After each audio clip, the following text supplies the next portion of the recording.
it's important to recognize that there's no such thing as a perfect translation. So translation is not just about words. You can't just take some words, translate them into some other words, and that's it. Translation is really about meaning and the use of the sentence, the use of the paragraph, the document, the piece of software, how everything is actually used by an end customer or an end user. That's what real translation is all about.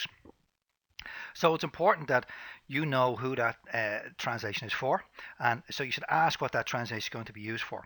Is it information? Is it publication? Is it going to be used in court?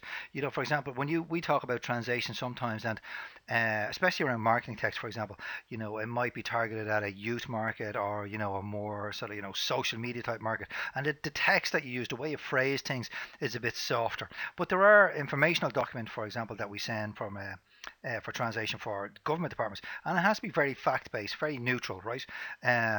Even when you go to medical translation, there's more examples there. Is the text for a doctor?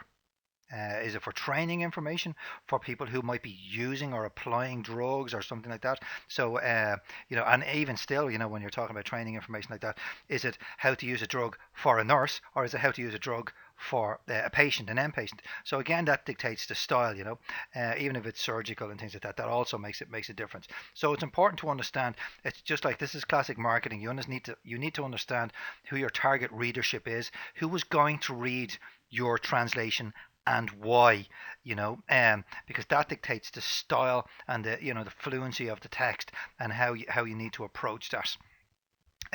There's also, the legal side and the more harder side. Do you need to meet any ISO standards or any other medical standards, or or what level of technical quality will you be judged against? There's in the automotive industry, there's certain standards you have to meet as well, and that's all really, really important.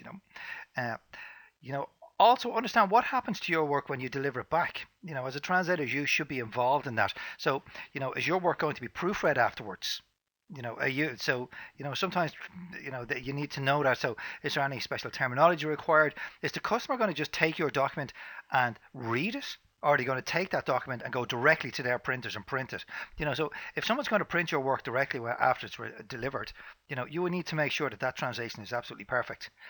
So, and there's a sort of there's an ownership on a translator to understand what happens to their work first, or so what happens to their work after it's translated.